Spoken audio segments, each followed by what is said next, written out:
প্রিয় শ্রোতা, আসসালামু আলাইকুম। বুকস উইথ মহিউদ্দিন চ্যানেলে আপনারা শুনছেন আবু তাহের মিসবাহ হাফিজাহুল্লাহর বাইতুল্লাহর মুসাফির গ্রন্থটির অডিও বুক সিরিজ। আজ ১৯তম পর্ব। হযরত মারুফ কারখির বিশিষ্ট খলিফা হলেন সারি সাকাতি রহমতুল্লাহ আলাই। তার মাটির উপরের জীবন কেটেছে মুর্শিদ কারখির আলোকিত সান্নিধ্যে।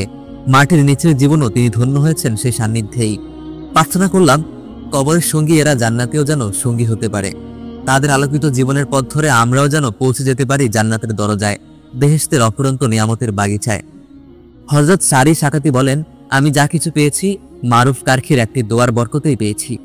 এক ঈদের দিনে দেখি তিনি ছিন্নমলিন কাপড়ের এক দুঃখী বিষণ্ণ বালককে নিয়ে বাজারে যাচ্ছেন।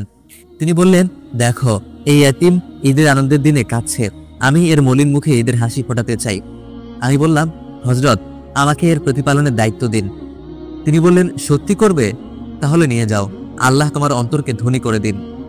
হযরত সারি সাকাতি বলেন, তারপর থেকে দুনিয়া আমার কাছে তুচ্ছ হয়ে গেছে। ২৫১ হিজরিতে বাগদাদে এই মহান সাধকের মৃত্যুতে এক অন্তর্জ্ঞানী মন্তব্য করেছেন, ভালো মানুষের সংখ্যা মাটির উপরে আজ কমে গেল এবং মাটির নিচে বেড়ে গেল। হযরত সারি সাকাতি বলতেন, কেউ যদি শরীয়তের জাহিরি ইলমের খেলাফ কোনো বাতিনি ইলমের দাবি করে তাহলে সে গুমরাহ। বাগদাদের বাজারে তার দোকান ছিল। একবার আগুন লেগে সব দোকান পুড়ে গেল, শুধু তার দোকানটি বেঁচে গেল। তিনি আলহামদুলিল্লাহ বলে শুকর আদায় করলেন। হঠাৎ তার মনে হলো, আমি তো আমার ভাইদের মুসিবতে খুশি হলাম।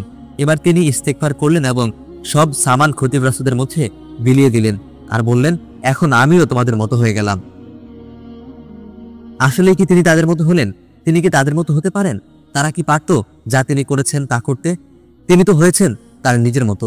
সবাই যদি হতো তার মতো তাহলে তো এই দুনিয়া হয়ে যেত রাশকে জান্নাত, জান্নাতের ঈর্ষা ও পাত্র। আরো কত ঘটনা মনে পড়লো আজ এই কবরওয়ালা সান্নিধ্য দাঁড়িয়ে। একসময় নিজেকে আমি প্রশ্ন করলাম, এখান থেকে কি আমি কি পেলাম? ভেতর থেকে আওয়াজ এলো, এখানে তুমি পেয়েছো এতিমের চোখের পানি মুছে দেওয়ার এবং মানুষের বিপদে মানুষের পাশে দাঁড়াবার শিক্ষা। আর এই শিক্ষা তোমার নবীর শিক্ষা।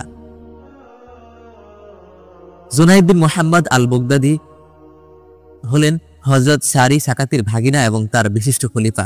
তিনি যেমন ইলমে মারাফাতের শীর্ষে উপনীত হয়েছিলেন, তেমনি আরোহণ করেছিলেন ইলমে জাহিরির উচ্চ স্তরেও।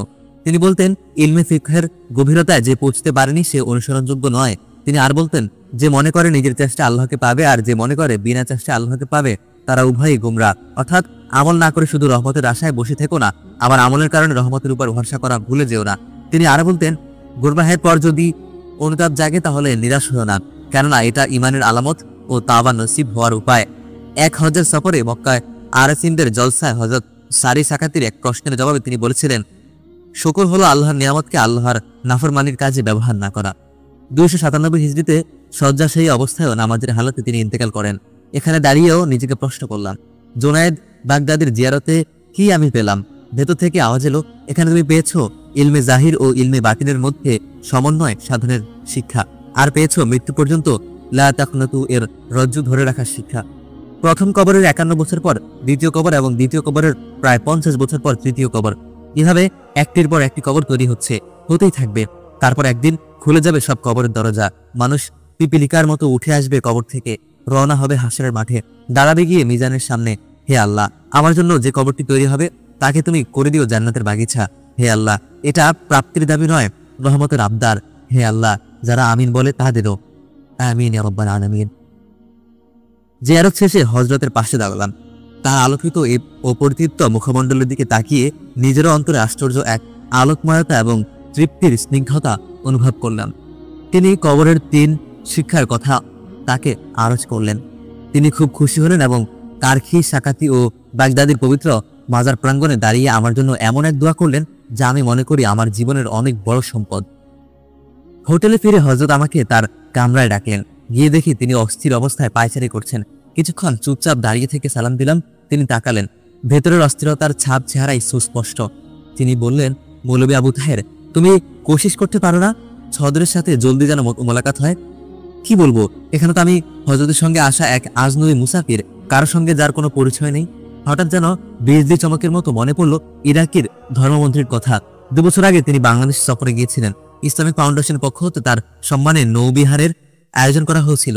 ফাউন্ডেশনের তখনকার মহাপরিচালক জনাব শামসুল আলম সাহেব অনুগ্রহ করে আমাকেও সঙ্গে নিয়েছিলেন এবং মন্ত্রীর সঙ্গে পরিচয় করিয়ে দিয়েছিলেন। তাকে আমার অতি মার্জিত, ভদ্র ও আন্তরিক মনে হয়েছিল। ইরাক ইরান যুদ্ধ তখন শুরু হয়েছে মাত্র। নৌবিহারের প্রায় পুরোটা সময় তিনি আমার সঙ্গে কথা বলেছেন। আমার আরবি বলা তার ভালো লেগেছিল। বারবার জিজ্ঞাসা করছিলেন আরব দেশের কোনো বিশ্ববিদ্যালয়ে লেখাপড়া করেছি কিনা। বললাম এখনো আমি কোনো আরব দেশে দেখিনি। তিনি অবাক হয়ে বললেন, কোনো আরব দেশ দেখেননি, অথচ এমন বিশুদ্ধ আরবি? এক পর্যায়ে হাসতে হাসতে তিনি জিজ্ঞাসা করলেন, তোমার কি ধারণা এই যুদ্ধে কে জয়ী হবে? যেমন আচমকা প্রশ্ন আল্লাহর রহমতে, তেমনি আচমকা ছিল আমার জবাব। বললাম, আমার ধারণা এই যুদ্ধে জিতবে আমেরিকা এবং ইসরায়েল। জবাব শুনে মন্ত্রী স্তব্ধ হয়ে গেলেন এবং দীর্ঘ সময় আমার দিকে তাকিয়ে থাকলেন, কোনো কথা না বলে। নৌবিহার শেষে বিদায়কালে তিনি নিজে এগিয়ে এসে আমার সঙ্গে মুসাফাহা করে বললেন, তোমার কথা মনে থাকবে, বিশেষ করে তোমার ওই জবাবের জন্য তোমাকে ধন্যবাদ। এসব কথা মনে পড়ে একটু আশা হলো যে হয়তো চেষ্টা করার সুযোগ আছে, অন্তত নিজেকে প্রবোধ দিতে পারবো যে হযরতের পেরেশানির সময় নিজেকে কিছু একটা চেষ্টা করতে পেরেছি।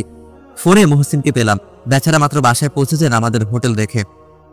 বললাম, তুমি কি তোমাদের ধর্মমন্ত্রীর সাথে আমার ব্যক্তিগত সাক্ষাতের ব্যবস্থা করতে পারো? বাংলাদেশের সফরে এক নৌবহরে তার সাথে আমার পরিচয় হয়েছিল। এই সাক্ষাৎ আমার জন্য খুবই জরুরি। মুহসিন বললেন, চেষ্টা করছি, ফলাফল তোমাকে জানাবো। 1 ঘন্টা পর মুহসিনের ফোন পেলাম। তিনি আমাকে নিতে আসছেন বলেই ফোন রেখে দিলেন। শুনে হযরত খুশি হলেন, আমাকে জাযাকাল্লাহ বললেন আর বললেন কাউকে জানানোর দরকার নেই। কয়েকটি প্রশ্ন নিয়ে আমি আগে থেকেই পেরেশান ছিলাম। প্রথমত, হযরতের সফর সঙ্গী যারা, সফরের মূল উদ্দেশ্যের প্রতি তারা কতটা নিবেদিত। একজন বাঙালির জন্য মাজার জিয়ারত অবশ্যই পূর্ণ কর্ম, কিন্তু হযরতের শান্তি মিশন এই বিষয়টি কি কাউকে বিচলিত করছে? অন্তত আমি তো মনে করতে পারছি না। হযরত তাকিদ করেই যাচ্ছেন সদরের সঙ্গে মোলাকাতের জন্য জোর প্রচেষ্টা চালানোর, অথচ জোর অজোর কিছুই দেখি না। দেখি শুধু পান ও কাঁচামরিচ, এই দুই মূল্যবান বস্তুর জন্য আফসোস। দ্বিতীয়ত, এটা যদি হয় শান্তি ও শান্তির সফর, তাহলে সফর সঙ্গী নির্বাচনের এই পদ্ধতি কেন? তোহা বিন হাবিব শুধু ইরানে এবং মুহিউদ্দিন খান শুধু ইরাকে কেন? আমার বিষয়টি অবশ্য আলাদা। আমি মূলত এই সফরের অংশ নই। আমার সফর ইরাকি দূতাবাসের দাওয়াতেই সম্পূর্ণ ব্যক্তিগত। আমি নিজের আগ্রহে ও প্রয়োজনে হযরতের সঙ্গ গ্রহণ করছি। এতদিন ধারণা ছিল শান্তি মিশনের হযরত নিঃসঙ্গ, অন্যরা সফর সঙ্গী হলেও মিশন সঙ্গী বোধ হয় নন। আজ হযরতের শেষ কথায় নিশ্চিত হলাম আমার ধারণা ভুল নয়। আমাদের গাইড মুহসিন উপরের দিক থেকে আমাকে কাছাকাছি বয়সের হলেও অত্যন্ত জ্ঞানী ও বিচক্ষণ ব্যক্তি। তিনি আমাকে বলেছিলেন, যদি কিছু মনে না করো তাহলে একটা কথা বলতে চাই। তোমাদের শাইখ শুধু বাংলাদেশের নন, মুসলিম উম্মাহর সম্পদ, কিন্তু তোমাদের কাছে তিনি অপরিচিত। মাত্র 3 দিনের পরিচয় ইরাকের একজন মুসলিম ভাই হযরত ও তার সফর সঙ্গীদের সম্পর্কে এই মন্তব্য করেছিলেন। প্রায় একই মন্তব্য করেছিলেন ঢাকা বিমানবন্দরে আমাদের দেশের একজন সুপরিচিত সাংবাদিক। হযরতের ইরাক সফর সম্পর্কে দীর্ঘ 25 বছর আমি কিছু বলিনি, না মুখে না কলমে। সফরের পরপর জনাব আখতার ফারুক সাহেব, আল্লাহ তাকে জান্নাত নসিব করুন, যখন কলম ধরলেন আর দেশব্যাপী ঝড় উঠল, এমনকি হযরতের ব্যক্তিকেও মারাত্মক আহত হলো। শিয়া অপবাদ পর্যন্ত দেওয়া হলো অতি নিকট থেকে। তখন কলম ধরার অদম্য ইচ্ছা হয়েছিল, কিন্তু প্রাণপ্রিয় হযরত পাহাড়পুরি হুজুর, আল্লাহ তাকে পূর্ণ শিফা দান করুন, আমিন, বললেন অনুমতি নেই। আর অনুমতি ছাড়া কিছু করা এখনকার সাহসী তরুণদের জন্য সহজ হলেও তখন আমাদের জন্য ছিল কঠিন। আমরা এটাকে অকল্যাণকর ভাবতাম। আজ 25 বছর পর ঘটনার একটা অংশের নীরব দর্শক হিসেবে আগামী দিনের জন্য এ কথাগুলো লিখে রাখলাম, কারণ আমার মনে হয় হযরতের জীবনের সফলতা ও ব্যর্থতা, সর্বোপরি তার নিঃসঙ্গতার বেদনা উপলব্ধি করার জন্য এর প্রয়োজন রয়েছে। সারা জীবন একই রকম নিঃসঙ্গতার বেদনা বহন করেছেন সত্যের সূর্য নামের আরেকজন মানুষ। সে সূর্য আলো ছড়িয়েছে অস্তহীন ভাবে, তবে মেঘের ফাঁকে থাকে। মেঘ মুক্ত আকাশ ছিল না তার জীবনে। আমি মনে করি এই দুজন বড় মানুষ আমাদের মতো ছোটদের ব্যর্থ জীবনের জন্য বড় সান্ত্বনা। মুহসিন এলেন এবং আমাকে নিয়ে বের হলেন। আমরা গেলাম মন্ত্রণালয়ে নয়, ধর্মমন্ত্রীর বাসভবনে। মন্ত্রী আমাকে অতিরিক্ত অভ্যর্থনা জানালেন আর বললেন আমার সেই জবাব এখনো তার মনে আছে এবং সে কারণে আমাকে মনে আছে। আমি খুব অবাক হলাম যখন যুদ্ধরত দেশের একজন মন্ত্রী জিজ্ঞাসা করলেন, তোমার ইকরা কেমন চলছে? আরো অবাক হলাম যখন দেখি তিনি তার টেবিলে ইকরা পত্রিকা 2য় সংখ্যায় সেই নুসখাটি, যা তাকে নৌবাহারে হাদিয়া দিয়েছিলাম। একজন মেহমানকে সন্তুষ্ট করার এটাই হলো আরবীয় তরিকার। আমি কৃতজ্ঞতা প্রকাশ করে বললাম, আপনি হয়তো জানেন আমাদের শাইখ ইরাক সফরে এসেছেন শুধু শান্তির অন্বেষণে। এই ভাতৃঘাতী যুদ্ধ করা তার অন্তরে স্থায়ী রক্তক্ষরণের কারণ হয়ে দাঁড়িয়েছে। অবিলম্বে এবং যে কোনো মূল্যে এই যুদ্ধ বন্ধ হোক, এটা তার আন্তরিক কামনা। এই উদ্দেশ্যে হজের আগে তিনি ইরান সফরে করেছেন এবং ইরানের সর্বোচ্চ ধর্মীয় ব্যক্তিত্ব খোমেনির সঙ্গে দীর্ঘ আলোচনা করেছেন। আমাদের শাইখ যুদ্ধবন্ধের সুনির্দিষ্ট একটা প্রস্তাব নিয়ে এসেছেন। তিনি চান অবিলম্বে প্রেসিডেন্টের সঙ্গে বৈঠক বসতে। এ বিষয়ে আমি আপনার সহযোগিতা কামনা করি। তথ্যমন্ত্রীর মতো ধর্মমন্ত্রীরও একই অবস্থা। তিনি যেন আকাশ থেকে বললেন, খোমেনি তোমাদের শাইখের সাথে দেখা করেছেন, এটা সত্যি? আমি মৃদু হেসে বললাম, একটা মিথ্যা বহন করে আমরা জিলানির দেশে আসবো কেন? আসলে ইরাকি নেতাদের এমন বিস্ময়বোধের পেছনে যুক্তিসঙ্গত কারণও আছে। খোমেনি এ পর্যন্ত কোনো দেশের রাষ্ট্রপ্রধানকে পর্যন্ত সাক্ষাৎ প্রদান করেননি। আমাদের দেশের শহীদ প্রেসিডেন্ট জিয়াউর রহমান যখন শান্তি মিশনে ইরান গিয়েছিলেন, তখন তিনি আসরের পর খোমেনির সঙ্গে শুধু মুসাফাহা করার সুযোগ পেয়েছিলেন। সেই খোমেনি বাংলাদেশের একজন সাধারণ মানুষের সঙ্গে দীর্ঘ বৈঠক করবেন এবং যুদ্ধবন্ধের বিষয়ে আলোচনা করবেন, তা বিশ্বাস করা কঠিন বই কি। যাই হোক, মন্ত্রী আশ্বাস দিলেন তিনি সম্ভাব্য চেষ্টা করবেন। তবে অভিব্যক্তিতে মনে হলো যুদ্ধ ও যুদ্ধবন্ধ দুটি বিষয়ে তার ভিতরে রয়েছে হতাশা। অন্তত তথ্যমন্ত্রীর মতো তাকে যুদ্ধের প্রতি অতটা উদ্দীপ্ত মনে হয়নি। হোটেলে ফিরে হযরতকে ধর্মমন্ত্রীর আশ্বাসের কথা শোনালাম। তিনি মনে হলো কিছুটা স্বস্তি লাভ করলেন, আর আমি তার দিলের দোয়া লাভ করলাম। পরদিন সকালে অন্যরা বের হলেন মাজার জিয়ারতে।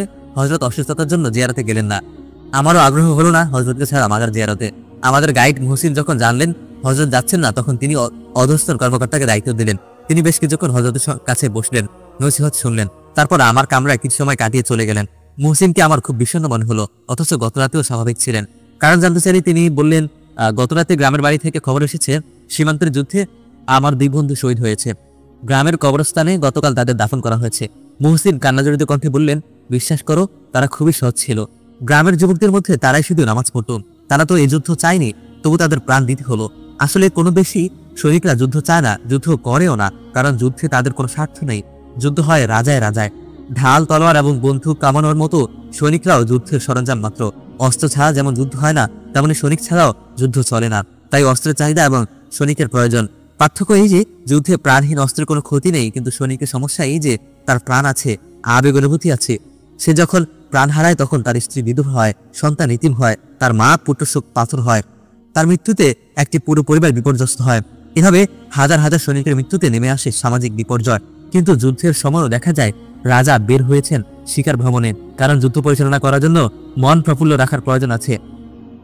এমন অর্থহীন যুদ্ধ পৃথিবীর অন্যান্য জাতির মধ্যে হতে পারে এবং হয়, কিন্তু দুটি মুসলিম দেশের মধ্যে ভাই ভাই কিভাবে হয়, হতে পারে কখনো? হোটেল কক্ষে আমি তখন একা। ফোন বেজে উঠল। অভ্যর্থনা থেকে বলা হলো কেউ দেখা করতে চায়। একটু অবাক হলাম, কে হতে পারে এখানে আমার পরিচিত? বললাম নিচে আসছি। গিয়ে তো আরো অবাক, মুহাম্মদ।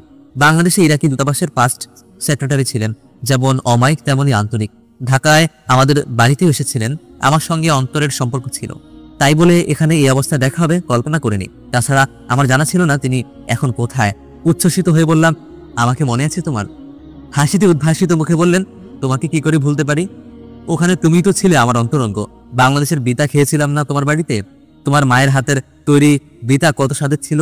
কেমন আছেন তোমার মা বাবা? বিতা মানে পিঠা।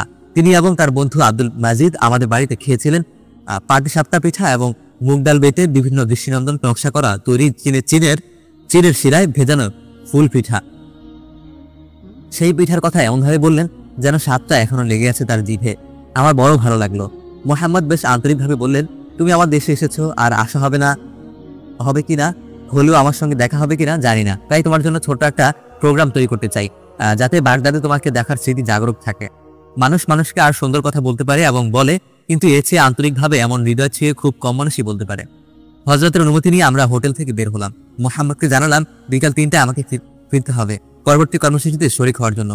মোহাম্মদের বাড়ি বাগদাদের উপকণ্ঠে। অল্প সময়ের পথে, কিন্তু তিনি বাগদাদের বিপুল ঐশ্বর্য ও সৌন্দর্যে আমাকে মুগ্ধ করার জন্য বিভিন্ন পথ ঘুরে তারপর শহর থেকে বের হলেন। মাঝ শহরে আমাদের রমনার মতো বিরাট উদ্যান, তবে সুবিন্যস্ত ও সুসজ্জিত। মাটিতে সবুজের চাদর, তাতে বিভিন্ন ফুলের কারুকাজ, উপরে সবুজের সামিয়ানা, ফাঁকে ফাঁকে নীল আকাশ। এক কথায় মন স্নিগ্ধ করা পরিবেশ। সেখানে আমরা কিছুক্ষণ সময় কাটালাম। কফি ও খেজুরের বিস্কিট খেলাম। গাছের ছায়ায় ঝুঁটি বেঁধে বসে আছে বিভিন্ন বয়সের ছেলে মেয়ে ও নারী পুরুষ। পর্দাহীনতা আছে, নগ্নতা নেই। এদিক থেকে আমরা মনে হয় একধাপ এগিয়ে আছি। পর্দাহীনতার সীমানা ছাড়িয়ে আমরা এখন নগ্নতার সীমানায় চলে এসেছি। পাশ্চাত্য সংস্কৃতির বর্জ্য রূপে প্রতিটি মুসলিম দেশই এখন এর অনুপ্রবেশ ঘটেছে। পার্থক্য যা তা হলো গতি ও মাত্রায়। উদ্যানে একটা সুন্দর লেক রয়েছে, খুবই প্রশস্ত নয়, তবে একে বেঁকে উদ্যানের এক মাথা থেকে আরেক মাথা পর্যন্ত গিয়েছে। দুপাশে বৃক্ষের পরিকল্পিত সারি। লেকের পানিতেও পড়েছে গাছের ছায়া। সত্যি মনোমুগ্ধকর দৃশ্য। ছোট ছোট প্লাস্টিকের নৌকায় তরুণ তরুণীরা ভেসে যাচ্ছে। একদিকে তাদের কলহাস্য, অন্যদিকে পাখিদের কলরব। তাতে যেন মানুষে ও প্রকৃতিতে একটা মাছ মাখামাখি ভাব তৈরি হয়েছে। এখানে যতক্ষণ ছিলাম মনে হয়েছে কোথাও কোনো যুদ্ধ নেই, হানাহানি, রক্তপাত নেই, এমনকি নেই হিংসা বিদ্বেষ। আহা, সত্যি যদি এমন হতো, ইরান ইরাক বুকে বুকে আলিঙ্গন করত। আখতার ফারুক সাহেবের মতো ইরানের দৃশ্য অন্যরকম।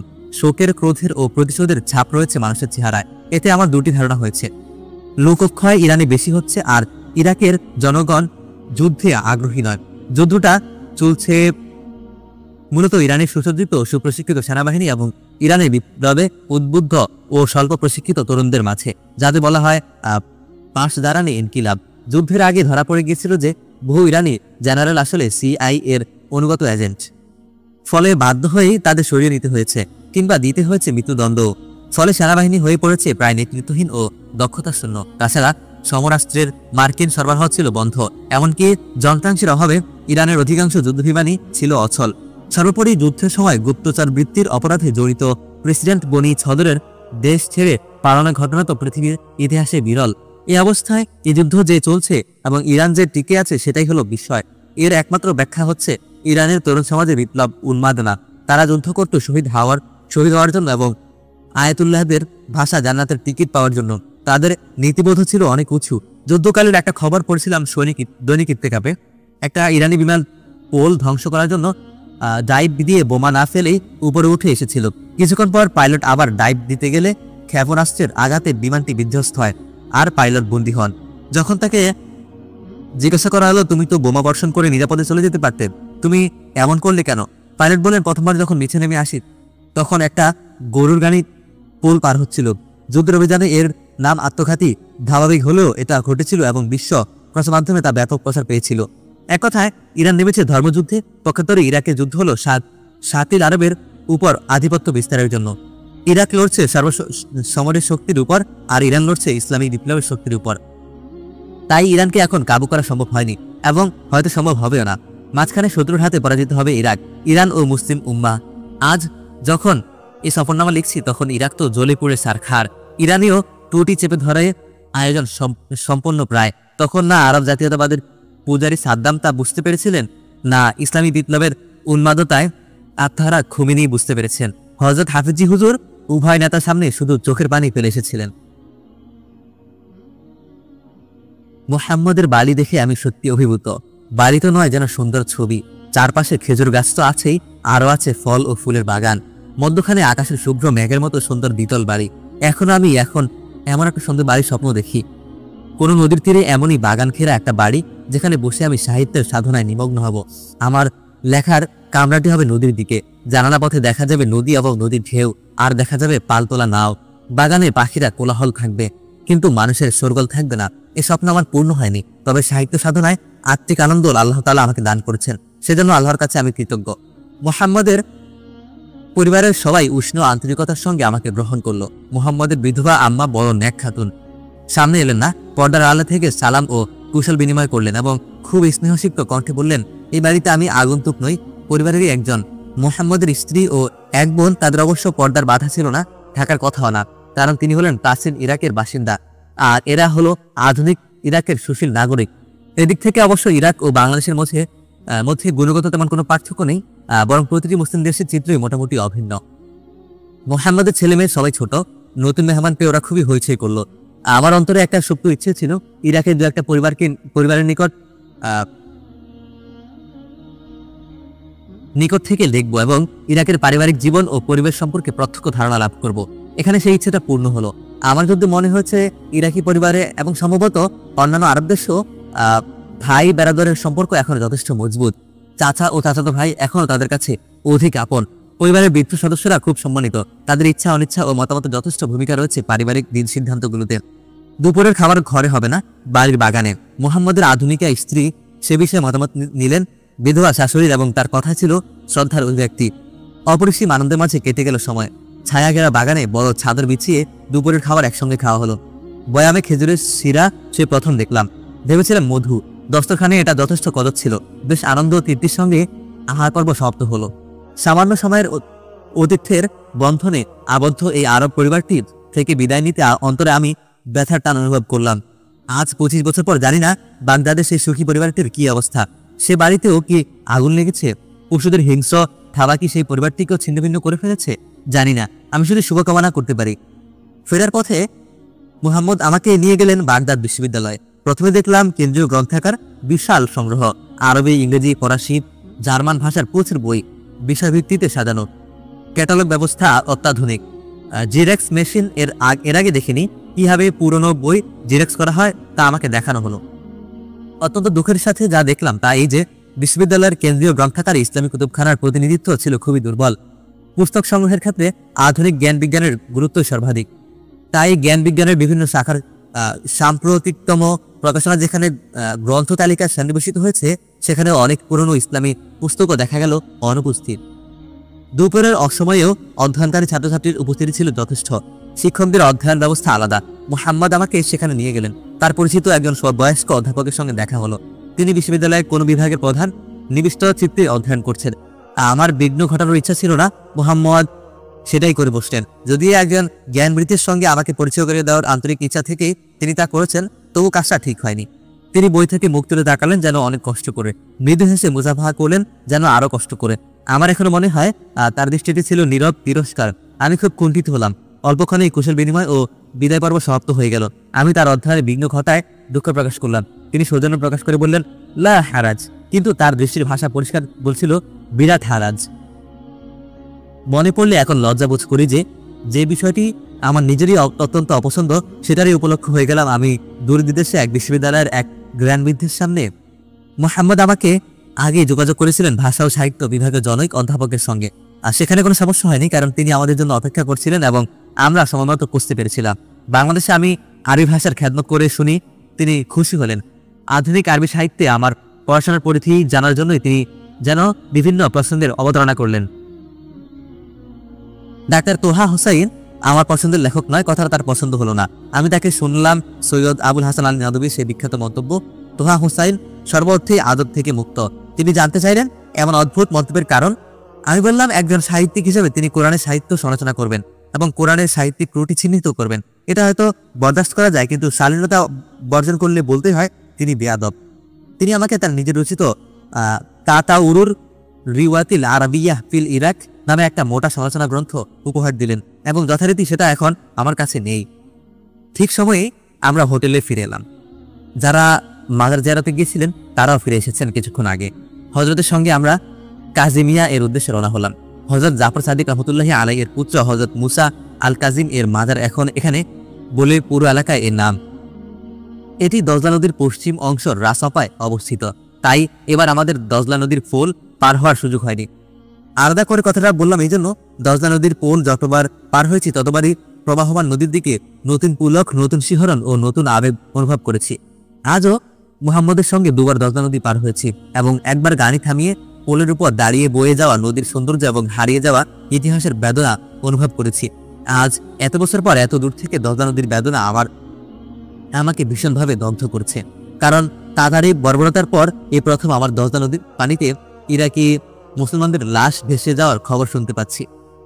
অল্পক্ষণের মধ্যেই আমরা হযরত মুসা আল কাজিম রহমতুল্লাহি আলাই এর মাজারে পৌঁছে গেলাম। মাজারের সৌধ খুব ঝাঁকজমকপূর্ণ, সেটা না হয় মেনে নেওয়া গেল, কিন্তু আফসোস সেখানে এমন সব প্রকাশ্য শিরক ও বিদাত ছিল যা এই মাজারের বাসিন্দার রূহকে নিঃসন্দেহে কষ্ট দেয়। আমাদের কিছুই করার ছিল না। শিরক বিদাতের সর্বনাশা সয়লাবের মুখে আমরা তো নিজের দেশেই অসহায়। তাকওয়া ও ধার্মিকতা, জ্ঞান ও প্রজ্ঞা এবং উন্নত নৈতিকতা ও চারিত্রিক পবিত্রতায় মহান নবী পরিবারের তিনি ছিলেন উজ্জ্বল তারকা এবং সমকালীন মুসলিম উম্মাহর ভক্তি, শ্রদ্ধা, ভালোবাসার কেন্দ্র। ইলমে হাদিসেও তিনি ছিলেন বরেণ্য ইমাম। তার কবরের সামনে দাঁড়িয়ে কিছুক্ষণ আমি বেদনায় স্তব্ধ হয়ে থাকলাম। তাকে যখন মদিনা ছেড়ে বাগদাদে আসতে বাধ্য করা হয়, তার অন্তর তখন কেমন বেদনা দগ্ধ হয়েছিল। মদিনায় নানাজানের রওজা শরীফ ছিল তার সান্ত্বনা, বাগদাদে ছিল শুধু নিঃসঙ্গতা। বিদ্রোহের অবলোক আশঙ্কায় খলিফা আল মাহাদি তাকে বাগদাদে নিয়ে আসেন। পরে স্বপ্নযোগী হযরত আলী রাদিয়াল্লাহু তাআলা আনহু-এর তিরস্কারে ভীত হয়ে তাকে মুক্তি দেন এবং সসম্মানে মদিনায় পৌঁছে দেন। পরবর্তীতে একই অন্যায় করেন খলিফা হারুনুর রশিদ। দ্বিতীয়বার তাকে আনা হয় বন্দি বেশে। বাগদাদের বন্দি জীবনে তার মৃত্যু হয়। তার অন্তরে তখন ব্যথা বেদনার কেমন ঢেউ ছিল তা কিছুটা বোঝা যায় মৃত্যুর পূর্বে খলিফা নামের লেখা তার সংক্ষিপ্ত অথচ সারগর্ভ সেই ঐতিহাসিক পত্র থেকে, যা আরবি সাহিত্যের অনন্য সৃষ্টিরূপে স্বীকৃত, যাতে একদিকে রয়েছে গভীর মর্মবেদনার শান্ত প্রকাশ, অন্যদিকে রয়েছে জালিমের প্রতি কঠিন সতর্কবাণী। তিনি বলেন, আমার দুঃখের প্রতিটি দিন তোমার সুখের একটা করে দিন সঙ্গে করে বিদায় হচ্ছে। সুতরাং দুঃখেরও শেষ হবে এবং সুখেরও অবসান হবে। তারপরও আমাদের সামনে আসবে এমন এক সময় যা কখনো শেষ হবে না। সেদিন ধ্বংস তাদের জন্য যারা অন্যায়ের উপর রয়েছে। 5ই রজব 163 হিজরিতে তার ইন্তিকালে বাগদাদ যেভাবে শোক প্রকাশ করেছিল, আকাশে বাতাসে কান্নার যে লোল উঠেছিল তা প্রমাণ করে যে মুসা আল কাজিম বন্দী ছিলেন না, বন্দী ছিলেন খলিফা হারুন রশিদ নিজের হাতেই নিজে। জিয়ারতের পর অন্তরের অন্তঃস্থল থেকে আল্লাহর দরবারে এই মোনাজাত করলাম যে, হে আল্লাহ, আমার কলবে তুমি তোমার প্যারা হাবিবের মোহাব্বত দান করো, তোমার নবীর আহলে বাইতের প্রতি মোহাব্বত দান করো এবং সেই মোহাব্বতের সঠিক প্রকাশ আমার জীবনে দান করো। নবী ও নবী পরিবারের মোহাব্বত যেন হয় আখিরাতে আমার নাজাতের উসিলা। হযরত মুসা আল কাজিম রহমতুল্লাহি আলাইহি এর কবর জিয়ারতের পর আমাদের হযরত আশ্চর্য এক মন্তব্য করলেন। তিনি বললেন, আমাদের দিল বলছে এটা যেন জান্নাতুল বাকির একটা হিস্সা, জান্নাতুল বাকির সঙ্গে যেন এই কবরের নিসবত রয়েছে। জিয়ারতের পর দাঁড়িয়ে দাঁড়িয়ে দেখলাম বেদনাদায়ক সব দৃশ্য। শিয়া সম্প্রদায় মুসা আল কাজিমকে মনে করে তাদের 12 ইমামের একজন, তাই মাজারে সবসময় তাদের হুজুম লেগেই থাকে। উচ্চস্বরের ক্রন্দন তো স্বাভাবিক, কিন্তু কেউ জালি চুম্বন করছে, কেউ উপর হয়ে সিজদা করছে, আবার মাজারের ভেতরে লাগাতার মুদ্রা বর্ষণ করছে, যেন মাজারওয়ালা রুহকে কষ্ট দিয়েই তারা রুহানি ফায়েজ হাসিল করবে। হায়, এখানে সাহিত্য মহান ব্যক্তি যদি কথা বলার শক্তি থাকতো। হযরত মুসা আল কাজিম রহমতুল্লাহি আলাইহি এর মাজার সীমানায় যে মসজিদ তার নাম জামে আবু ইউসুফ। মসজিদের এক পার্শ্বে ইমাম আবু ইউসুফ রহমতুল্লাহি আলাইহি এর মাজার। হযরতের অনুগমন করে আমরা সেখানে উপস্থিত হলাম। মানুষ যেভাবে ফুলের ঘ্রাণ নেয়, হযরত যেন ইমাম আবু ইউসুফ রহমতুল্লাহি আলাইহি এর কবর থেকে সেভাবেই ইলমের ঘ্রাণ নিলেন। তার হালত দেখে এই উপমাটাই আমার মনে হলো। ইমাম আবু হানিফা রহমতুল্লাহি আলাইহি এর পর ইসলামী উম্মাহ ইমাম আবু ইউসুফ রহমতুল্লাহি আলাইহি এর জ্ঞান ও প্রজ্ঞার মহারিন থেকে কখনো মুগ্ধ হতে পারবে না। এই মহান ছাত্রের মাধ্যমেই ইমাম আজম সাহেবের ফিকহি মাযহাব সুসংহত রূপ লাভ করেছে এবং মুসলিম বিশ্বে তা এমন ব্যাপক প্রসার লাভ করেছে। সর্বোপরি সুদীর্ঘ কাল ইসলামী জাহানের প্রধান বিচারপতি রূপে হানাফি ফিকহকে তিনি তাত্ত্বিকতার স্তর থেকে বাস্তবতার মজবুত বুনিয়াদের উপর সুপ্রতিষ্ঠিত করেছেন। ইমাম আবু হানিফা রহমতুল্লাহি আলাইহি তো ভবিষ্যতের ইমাম রূপে নিজ হাতে তাকে গড়ে তুলেছিলেন। ইলমে ফিকহের পর ইলমুল হাদিসেও তার উচ্চ মর্তবা ছিল সর্বস্বীকৃত।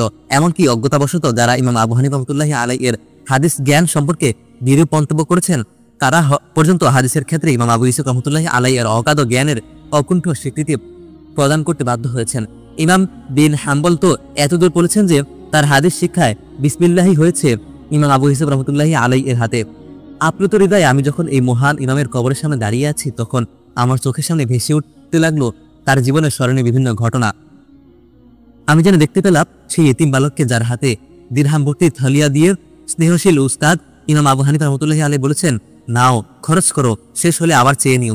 কিন্তু চাওয়ার প্রয়োজন হয়নি কখনো, কারণ শেষ হওয়ার আগেই উস্তাদ আবার তা পূর্ণ করে দিতেন। আমি যেন দেখতে পাচ্ছি সেই দৃশ্য যখন এতিম বালকের উৎকণ্ঠিতা মাকে সান্ত্বনা দিয়ে ইমাম আবু হানিফা রহমতুল্লাহি আলাইহি বলেছেন, তোমার পুত্র তো একদিন পেস্তা ও ঘি দ্বারা তৈরি ফালুদা খাবে। ফালুদা ছিল খলিফা হারুন রশিদের দস্তরখানের দুর্লভ খাদ্য। ইমাম আবু ইউসুফ একদিন সে ফালুদা দেখে খলিফাকে বললেন, আজ আল্লাহ আমার ওস্তাদের কথা পূর্ণ করেছেন। ঘটনা শুনে বিস্মিত খলিফা বললেন, ইমাম আবু হানিফাকে আল্লাহ রহম করুন। তিনি তার অন্তর্দৃষ্টি দৃষ্টি দ্বারা যা দেখতেন, মানুষ তাদের স্থূল চোখে কিভাবে তা দেখতে পাবে। এখানে দাঁড়িয়ে আমি যেন সেই ঐতিহাসিক বিচার দরবার থেকে দেখতে পেলাম, যেখানে খলিফাতুল মুসলিমিন এর পুত্র মুসা ইবনুল মাহদিকে তলব করা হলো আসামি রূপে এবং সন্দেহবশত রদ করা হলো খলিফার পক্ষ প্রদত্ত সাক্ষ্য। ফলে খলিফাকে মেনে নিতে হলো বাদী পক্ষের দাবি। আমি যেন দেখতে পেলাম মৃত্যুসজ্জায় শায়িত ইমাম আবু ইউসুফকে, যিনি তখনও একটি মাসালা আলোচনা করছেন, আর বলছেন, না জেনে কবরে যাওয়ার চেয়ে জেনে কবরে যাওয়া ভালো। যার সঙ্গে মাসালা আলোচনা করছিলেন, তিনি দরজা পর্যন্ত না যেতেই ইমাম শেষ নিঃশ্বাস ত্যাগ করেছিলেন। ইসলামী জাহানের সর্বজন শ্রদ্ধেয় প্রধান বিচারপতির কবরের সামনে দাঁড়িয়ে আমি লজ্জিত মনে ভাবলাম, আজ যারা ইমাম আবু ইউসুফের উত্তরসূরি, তাদের কি রয়েছে ইসলামী বিচার ব্যবস্থা পরিচালনার ন্যূনতম যোগ্যতা? আমাদের বর্তমান শিক্ষা ব্যবস্থা কি পেয়েছে এমন যোগ্যতা অর্জনের বিষয়টি নিশ্চিত করতে? বড় স্থানে দাঁড়ালে ছোট মনেও বড় চিন্তা করার সাহস জাগে, আর আল্লাহর রহমত তো অনেক সময় বড় ছোটের সীমারেখাও মুছে ফেলে। এই মহান ইমামের কবরের সামনে দাঁড়িয়ে তাই আমি সাহস পেলাম এই প্রতিজ্ঞা করার, সারা জীবন সাধনা করব আমি আমার দেশে শিক্ষা ব্যবস্থার এমন সংস্কারে যা উম্মাহকে উপহার দিতে পারে যুগের ইমাম আবু ইউসুফ। হে আল্লাহ, তুমি তাওফিক দাও, শক্তি দাও। জামে আবু ইউসুফে আসর পরে হযরতের সঙ্গে আমরা হোটেলে ফিরে এলাম।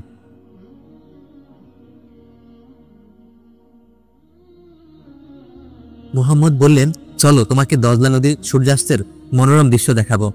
আমার মনের ইচ্ছেটাই যেন তার মুখে উচ্চারিত হলো, তাই সানন্দে রাজি হলাম। হযরতও খুশি মনে ইজাজত দিলেন। দজলার উভয় তীরে বহু বিনোদন কেন্দ্র, গভীর রাত পর্যন্ত এ সকল স্থানে বিনোদন প্রেমিকদের সমাগম থাকে। দজলার তীরের বিনোদন অবশ্য শুধু আধুনিক বাগদাদের নয়, প্রাচীন বাগদাদেরও বৈশিষ্ট্য ছিল। আব্বাসী যুগে সাহিত্য ও বিশেষত আবু নাওয়াসের কাব্য সমগ্রে এর প্রচুর উদাহরণ রয়েছে।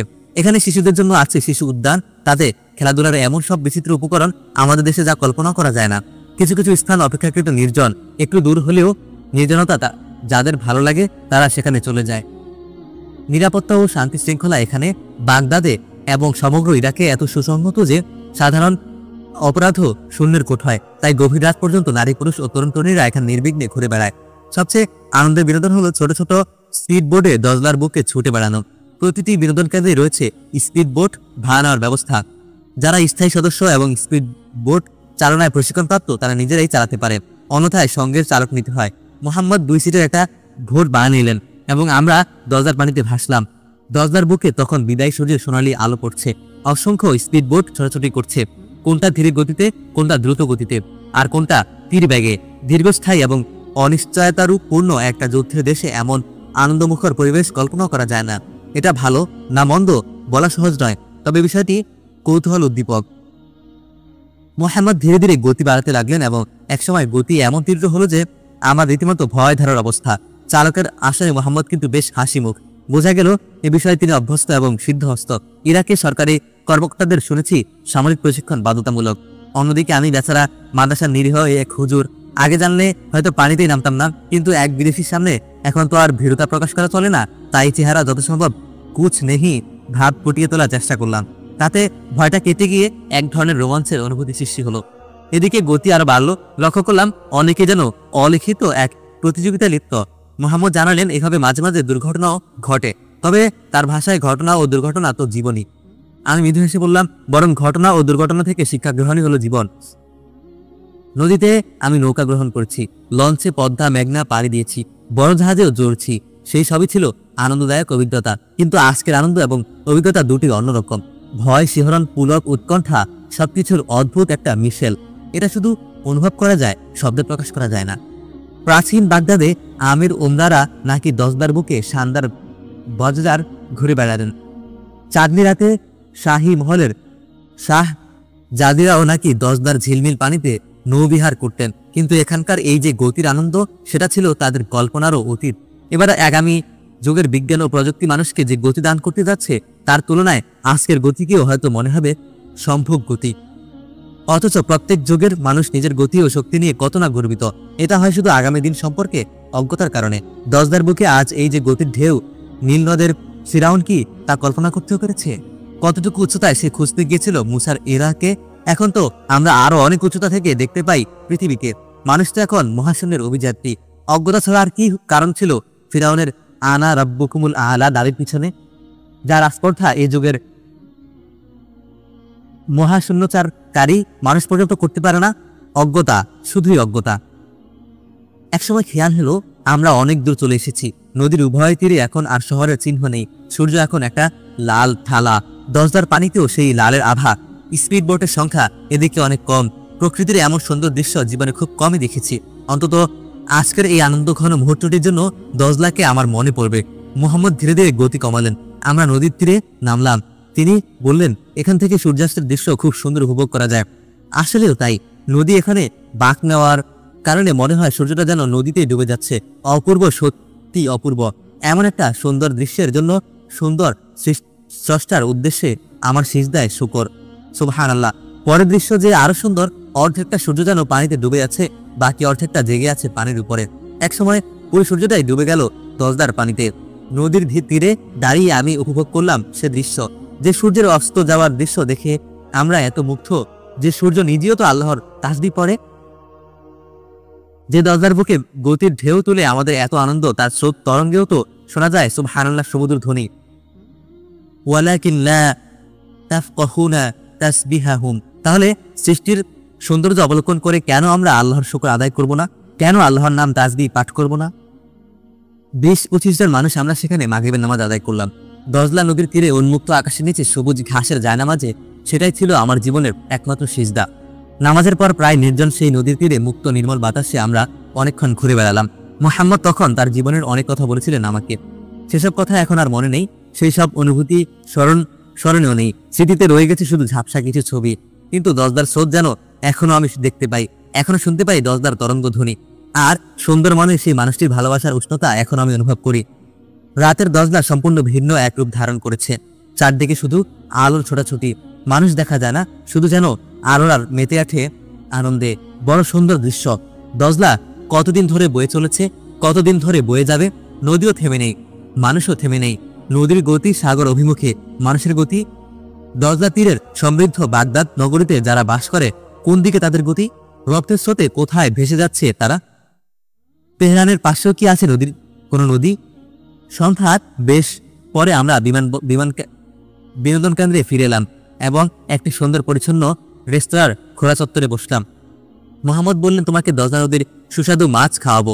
এ মাছ শুধু দজলাতে পাওয়া যায়। তোমাদের দেশে ইলশা অবশ্য আরো সুস্বাদু, তবে দজলার স্বাদও তুমি অস্বীকার করতে পারবে না। তিনি আরো বললেন, এক্ষেত্রে রান্নার বিষয়টা অবশ্য গুরুত্বপূর্ণ। ইলশা আমি অনেক খেয়েছি, কিন্তু তোমার আম্মার হাতে রান্না ছিল অন্যরকম। যদি সুযোগ পাই অন্তত ইলশার স্বাদ গ্রহণের জন্য আবার বাংলাদেশে যাব এবং তোমার আম্মার হাতে রান্না খাবো। 25 বছর পর আমার আব্বা এখন দুনিয়াতে নেই, আম্মা আছেন, কিন্তু তার হাতে রান্না নেই। দজদার মোহাম্মদকে আবার যদি পদ্মার ইলিশের স্বাদ চাখাতে পারতাম, ভালো লাগতো। কিন্তু এসব কল্পনাও এখন রীতিমতো পরিহাস। এখন তো বাগদাদ জ্বলছে এবং সেই আগুনের ধোঁয়া এখান থেকেই দেখতে পাচ্ছি। আল্লাহ রক্ষা করুন বাগদাদকে এবং মুসলিম জাহানকে জামানের হালাকু খানের ধ্বংসযজ্ঞ থেকে। অল্পক্ষণের মধ্যেই আগুন শেখা সেই মাছ এসে গেল। নামটা এখন মনে নেই, তবে মোটামুটি সুস্বাদুই ছিল।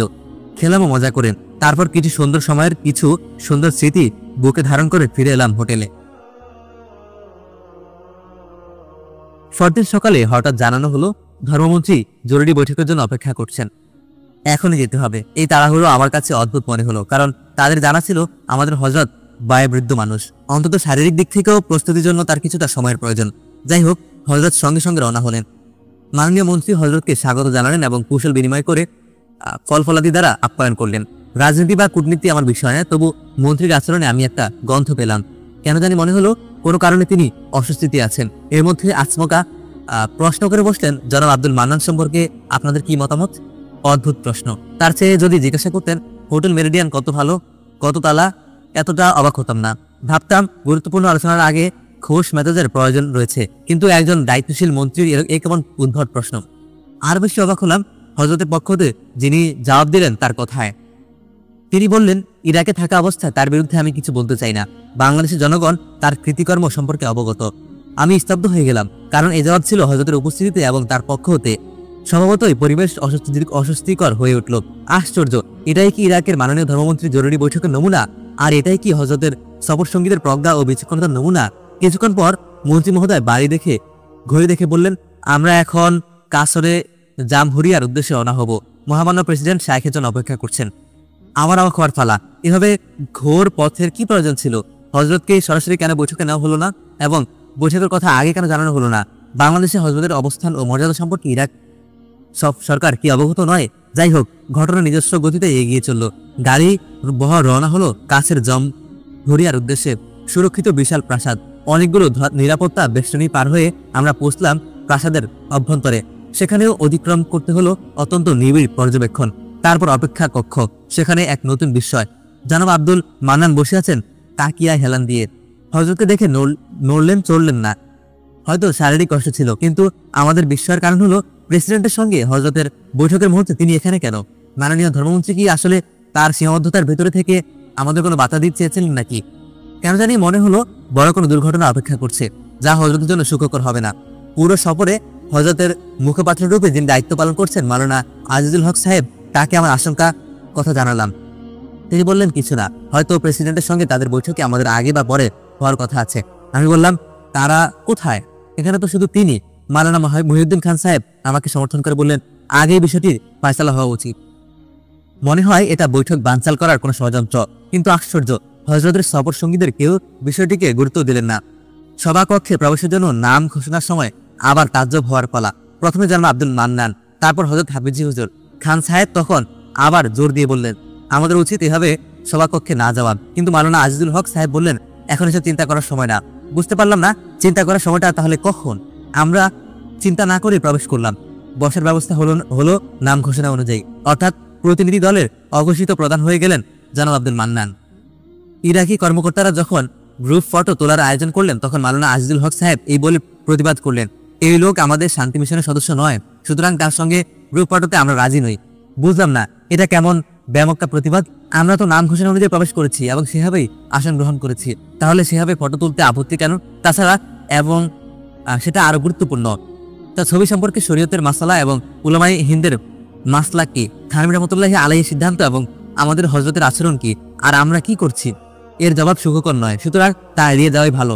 পরিস্থিতি সম্পর্কে হযরত ছিলেন অনবগত, কিন্তু যখন দেখলেন ক্যামেরা প্রস্তুত, তখন এখানেও তিনি সেই প্রিয় দৃশ্যটির অবতারণা করলেন যার সারা বিশ্বকে মুগ্ধ করেছে। বরং বিশ্ব শুধু এই একটা দৃশ্য থেকে হাতে কলমে জানতে পেরেছে ছবি সম্পর্কে শরীয়তের বিধান কত কঠোর। তিনি রুমাল দিয়ে মুখ ঢেকে ফেললেন। কর্মকর্তারা তখন অবাক হয়ে তাদের যন্ত্রপাতি গুটিয়ে নিলেন। প্রেসিডেন্ট সাদ্দাম হুসাইন সদল বলে সভাকক্ষ প্রবেশ করলেন। কিছুক্ষণের জন্য আমি সবকিছু ভুলে এই আশ্চর্য মানুষটির দিকে তাকিয়ে থাকলাম। এই মুহূর্তে পৃথিবীর সবচেয়ে আলোকিত ব্যক্তিদের একজন তিনি। সৈনিক সুলভ চৌধুরীরা পদক্ষেপে এগিয়ে গেলেন। প্রতিটি পদক্ষেপে সাহসিকতা, নির্ভীকতা ও আভিজাত্যের বিচ্ছুরণ। তার সম্পর্কে যা যা বলা হয়েছে তার কিছুই দেখা গেল না তার অভিব্যক্তিতে। দাম্ভিকতার লেশমাত্র নেই, না চলায়, না বলায়, না আচরণে, না উচ্চারণে। প্রেসিডেন্টের সঙ্গে ছিলেন ভাইস প্রেসিডেন্ট তোহা ইয়াসিন রমাদান এবং তথ্যমন্ত্রী ও ধর্মমন্ত্রী। আমি আনন্দের সঙ্গে লক্ষ্য করলাম যেভাবে আসন সাজানো হয়েছে সেভাবে নয়, বরং প্রেসিডেন্ট প্রথমে মোসাফাহা করলেন হযরত হাফিজি হুজুরের সঙ্গে এবং বেশ কিছুক্ষণ তার সঙ্গে কুশল বিনিময় করলেন। তারপর অভিব্যক্তিতে ভক্তি ও শ্রদ্ধার অভিপ্রকাশই দেখতে পেলাম। তারপর তিনি সংক্ষিপ্ত কুশল বিনিময় করলেন মাওলানা আজিজুল হক, জনাব মাওলানা আব্দুল মান্নান ও অন্যান্যদের সঙ্গে।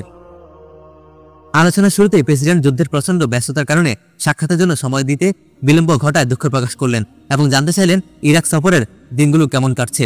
প্রেসিডেন্টের কথার সূত্র ধরে হযরত তার আলোচনা শুরু করলেন এভাবে, সফরের দিনগুলো সুন্দর কাটছে এবং আপনার আন্তরিক মেহমানদারির জন্য শুকরিয়া। তবে যেহেতু আমার আসল উদ্দেশ্য হলো যুদ্ধ বন্ধের বিষয়ে আপনার সঙ্গে আলোচনা করা, সেহেতু আমি আজকের বৈঠকের জন্য বেচায়ন ছিলাম। প্রেসিডেন্ট বললেন, দেখুন, আমি যে যুদ্ধ বন্ধ করতে চাই, সেজন্য আঞ্চলিক ও আন্তর্জাতিক সকল ফোরামে নিঃশর্ত যুদ্ধ বন্ধের প্রস্তাব দিয়েছি। ইরান তো কোনো প্রস্তাবে সাড়া দিচ্ছে না। তাদের এক কথা, সাদ্দামের পতন ছাড়া যুদ্ধ বন্ধ হবে না। এই অবস্থায় যুদ্ধ চালিয়ে যাওয়া ছাড়া আমি কি করতে পারি? হযরত বললেন, আমরা সবাই মুসলমান, আমাদের শাসন ব্যবস্থা হলো কোরআন ও সুন্নাহ। আপনি আপনার দেশে কোরআন ও সুন্নাহর শাসন ঘোষণা করুন। ইরান তার ক্ষতিপূরণের দাবি সহ সমস্ত শর্ত প্রত্যাহার করে নিঃশর্ত যুদ্ধ বন্ধে প্রস্তুত আছে। এই পর্যায়ে প্রেসিডেন্ট কিছুটা উষ্মা প্রকাশ করে বললেন, দেখুন, ইরানের খোমেনির আদেশ আমি ইসলামী হুকুমত কায়েম করব না। আমাদের শাসন ব্যবস্থা আমাদের অভ্যন্তরীণ বিষয়, তাতে হস্তক্ষেপের অধিকার কারো নেই। হযরত কিছুক্ষণ চিন্তা করে বললেন, আমি আপনার দিনী ভাই এবং আমি শুধু সেই দৃষ্টিতে কথা বলছি। আমি যা বলছি তা ইরানের বাপ খোমেনির শর্ত নয়। এটা আমার নিজের প্রস্তাব এবং খোমেনি তা গ্রহণ করেছেন। এখন আপনি কবুল করলে আমি আগে বাড়তে পারি। আমি উভয় দেশকে আল্লাহর রজ্জু ধরে এক হওয়ার দাওয়াত দিচ্ছি। প্রেসিডেন্ট সাদ্দাম বলছেন, যুদ্ধ বন্ধের জন্য আমার প্রস্তাব হলো ইরান এবং ইরাক পরস্পরের সার্বভৌমত্ব স্বীকার করবে, একে অপরের অভ্যন্তরীণ বিষয়ে হস্তক্ষেপ করবে না এবং কেউ কারো উপর নিজের শাসন ব্যবস্থা চাপিয়ে দেবে না। ইরান এই 3 শর্ত মেনে নিলে যুদ্ধ বন্ধ করতে আমার কোনো আপত্তি নেই। আপনি ইরানকে এই 3 শর্তে রাজি করানোর চেষ্টা করুন।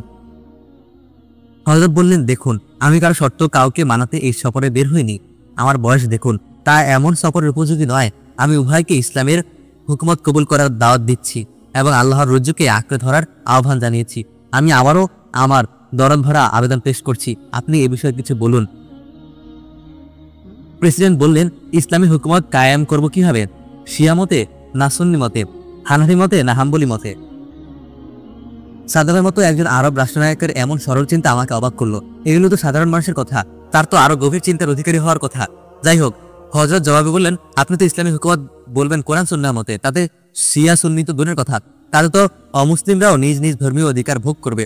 প্রেসিডেন্ট এবার আরো লঘু কথা বললেন। তিনি বললেন, ইসলাম কায়েম করার চেষ্টা তো আমি করছি এবং এক্ষেত্রে বেশ সফলতা অর্জিত হয়েছে। উদাহরণস্বরূপ, প্রথমে তিনি তার মাজার সংস্কার বিষয়ক কর্মকাণ্ডের কথা বললেন, আর বললেন এতিম বিধবাদের কল্যাণ ভাতা ও অন্যান্য জনকল্যাণমূলক কার্যক্রমের কথা। হযরত একটু গম্ভীর হয়ে বললেন, আপনি ভালো করেই জানেন আমি কোরআন সুন্নাহ ভিত্তিক দেশ শাসনের কথা বলছি, আর একমাত্র এ পথই আমাদের কামিয়াবি দুনিয়াতে এবং আখিরাতে। প্রেসিডেন্ট তখন মৃদু হেসে বললেন, শায়েখে মুহতারাম, আপনার দেশে কি সেই ইসলামী হুকুমত কায়েম হয়ে গেছে যে ইরাকে দাওয়াত নিয়ে এসেছেন? মনে হলো হযরত ব্যথা পেলেন। তিনি বড় দরদের সাথে বললেন, আমার দিনী ভাই, বাংলাদেশে ইসলামী হুকুমত কায়েমের জন্য আমি সারা জীবন মেহনত চালিয়ে আসছি। আপনি এবং ইরশাদ দুজনেই আমার ভাই। আমি দুজনকেই দাওয়াত দিয়েছি, যে কবুল করবে সে কামিয়াব হবে। এতক্ষণ পর প্রেসিডেন্ট একজন সানজিদা ও প্রাজ্ঞ কথা বললেন। তিনি বললেন, ইসলামী হুকুমত কায়েম করা তো একদিনের কাজ নয়, তাছাড়া আমার বাস্তব কিছু সমস্যাও রয়েছে। তবে আমি কোরআন সুন্নাহর ভিত্তিতে যুদ্ধ বন্ধের আলোচনায় বসতে সম্মত আছি। হযরত বললেন, এটা যে একদিনের কাজ নয় তা আমি জানি, এবং বাস্তব সমস্যা সম্পর্কে আমার ধারণা রয়েছে, তাই আমি যে দাবিও জানাচ্ছি না। শুধু বলছি আপনি কোরআন সুন্নাহ শাসন জারির ঘোষণা দিন, তারপর ধীরে ধীরে আগে বাড়ুন এবং নিশ্চিত থাকুন যে আল্লাহ গায়েব থেকে মদত করবেন। যেগুলোকে আপনি সমস্যায় পাহাড় মনে করছেন, আল্লাহর ইচ্ছা সেগুলো রাস্তা থেকে সরে যাবে। আপনি এক কদম আগে বেড়ে তা দেখুন, আল্লাহ আপনাকে দৌড়ে আসবেন আপনার দিকে। এটা তো আল্লাহ তাআলার ওয়াদাই। এ পর্যন্ত সবকিছু স্বাভাবিকভাবেই ছিল এবং আলোচনা চলছিল হযরত ও প্রেসিডেন্টের মাঝে। মাওলানা আজিজুল হক সাহেব শুধু তর্জমার দায়িত্ব পালন করছিলেন। আমরা গভীর আগ্রহের সঙ্গে আলোচনার গতিবিধি অনুসরণ করছিলাম। এবার ছিল প্রেসিডেন্টের বক্তব্যের ফালা এবং মনে হলো তিনি কিছু বলার জন্য প্রস্তুতি গ্রহণ করছেন। আর তখনই ঘটল সেই বিস্ফোরণ, যার আশঙ্কা ছিল প্রতি মুহূর্তে। জনাব আব্দুল মান্নান প্রেসিডেন্টের ডান পাশের আসনটি দখল করে চুপচাপ বসেছিলেন এবং বেশ নিরীহভাবেই ছিলেন। এবার তিনি সমুটি ধারণ করে প্রেসিডেন্টের উদ্দেশ্যে চিৎকার করে বলতে লাগলেন, খুমিনি কাফের, দাজ্জাল শয়তান, এরা সব খুমিনির দালাল। সুতরাং এসব বেহুদা আলোচনায় আপনার মূল্যবান সময় নষ্ট করা উচিত নয়। বাংলাদেশের জনগণ সবসময় ইরাকের পাশে ছিল, থাকবে। আমি বাংলাদেশের জনগণের আসল প্রতিনিধি, এরা নয়। এরা ছিল ঘটনার শুরু, শেষ নয়। প্রজ্ঞা ও বিচক্ষণতার আমরা যে কত দরিদ্র তা এবার বোঝা গেল আমাদের আচরণে।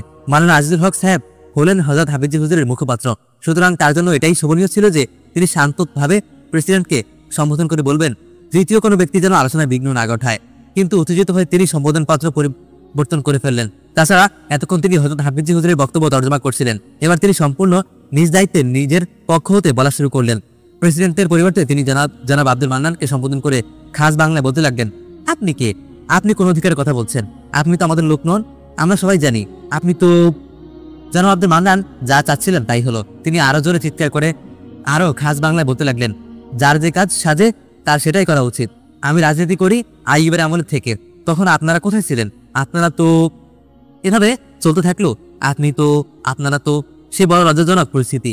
সম্ভবত আধুনিক কূটনীতি ইতিহাসের কোনো রাষ্ট্রপ্রধানের সামনে এমন ঘটনার নজির নেই, আর সেটা ঘটল হযরতের উপস্থিতিতে, আমাদেরই বিচক্ষণতার অভাবে।